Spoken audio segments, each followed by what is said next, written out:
Hello friend, ready for an intriguing journey into the mind of an INFJ? Today we're diving deep into the psyche of one of the most fascinating personality types out there, as we unravel the 7 deepest fears of an INFJ. Now, understanding these fears isn't just for those who identify as INFJs, but it's also crucial for anyone who interacts with them. This knowledge can help foster better relationships, enhance communication, and ultimately lead to personal growth. And let's not forget, everyone has fears, right? Even superheroes. Imagine Batman with a fear of bats or Superman with a fear of flying. It doesn't quite work out, does it? But hey, that's what makes us human. The fears we're about to explore are unique, thought-provoking, and may even resonate with you, regardless of your personality type. So buckle up as we delve into the complex world of an INFJ's fears. First up on our list is the fear of losing their purpose. For INFJs, purpose isn't just a word, it's a mission, a life calling. They're like superheroes, driven by the need to make a difference in the world, to bring about positive change. Now imagine what would happen if Superman suddenly forgot why he was saving the world. Exactly, it would be paralyzing. Similarly, for an INFJ, the fear of losing their purpose, their raison d'etre, can be a deeply unsettling thought. It's like losing the compass that guides them. But here's a little nugget of wisdom: just like the tides, life has its ebb and flow. Sometimes it's natural to feel a little lost, a little disconnected from our purpose. But remember, even the sun loses its shine at night, but it always rises again.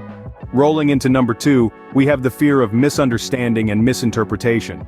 INFJs, known for their depth and complexity, hold a profound fear of being misconstrued. They value genuine connections and a mutual understanding with those around them. This fear stems from their unique perspective and the intricate layers of their personality, which can sometimes lead others to misunderstand their intentions or misinterpret their actions. It's like trying to translate a beautifully complex poem, but each time something gets lost in translation, a piece of the INFJ's essence is lost too. This can leave our INFJ friends feeling isolated or misjudged. But remember, dear listeners, misinterpretation is a common fear, but it's not a life sentence. Communication is key. By expressing their thoughts and feelings openly, INFJs can bridge the gap of misunderstanding, foster deeper connections, and lay their fears to rest. So, let's keep the channels of communication open and clear, shall we? Moving on to fears 3 and 4, overwhelming chaos and emotional pain. Now, INFJs are known for their craving for harmony and order. They are the architects of the emotional world, building bridges of understanding and empathy.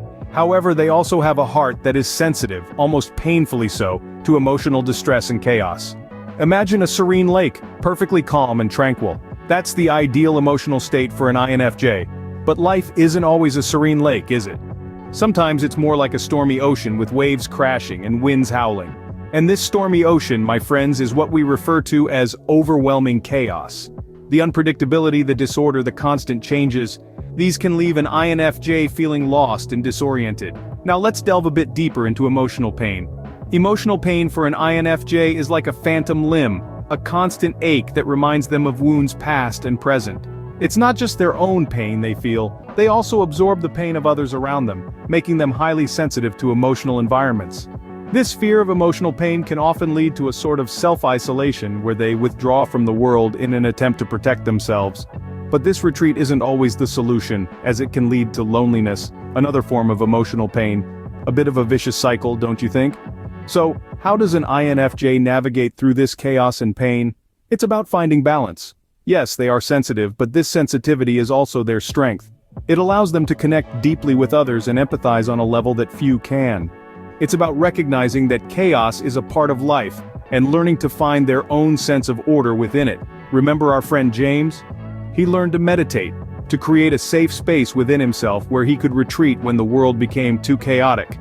He learned to process his emotions rather than avoiding them, understanding that pain is a part of the human experience. Facing these fears is like learning to swim. Once you're in, you realize it's not as bad as it seemed. Next up, we have fears 5 and 6, being criticized and not living up to their own expectations. Now, INFJs, they are a tough bunch on themselves. They often hold themselves to incredibly high standards. And it's not just about being perfect, it's about being their best selves. They strive for excellence and integrity in everything they do, but this intense self-focus can sometimes lead to a fear of criticism. INFJs worry that others might not see their efforts or worse, dismiss them as insufficient. They dread hearing negative feedback, not because they can't handle it, but because they're already their own harshest critics. They're the first to point out their own flaws, to dissect their mistakes, to dwell on what they could have done better. So, external criticism can feel like a confirmation of their worst fears about themselves. But let's talk about James, a real-life INFJ who found a way to overcome his fear of criticism.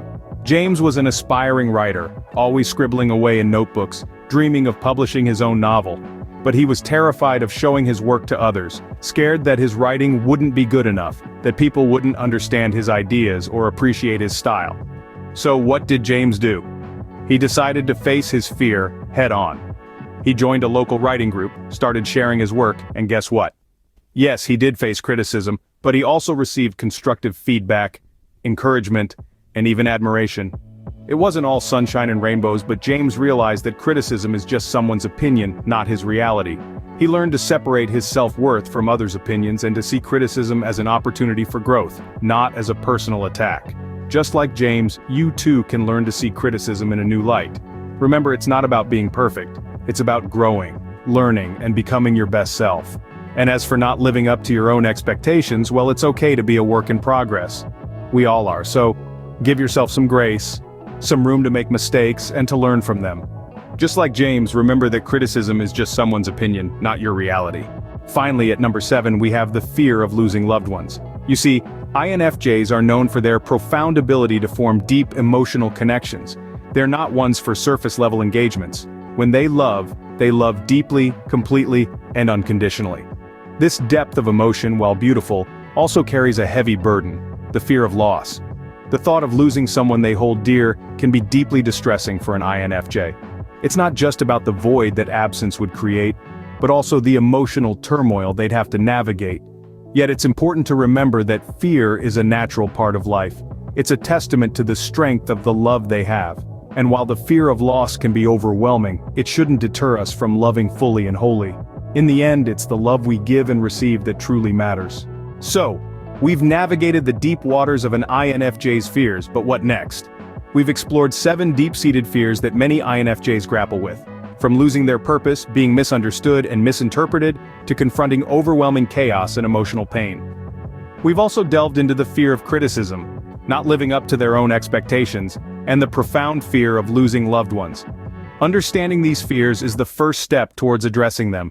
They aren't insurmountable. Remember our friend James? He overcame his fear by applying one of the methods we discussed. So it's possible. It's time to face these fears head-on, to overcome and grow.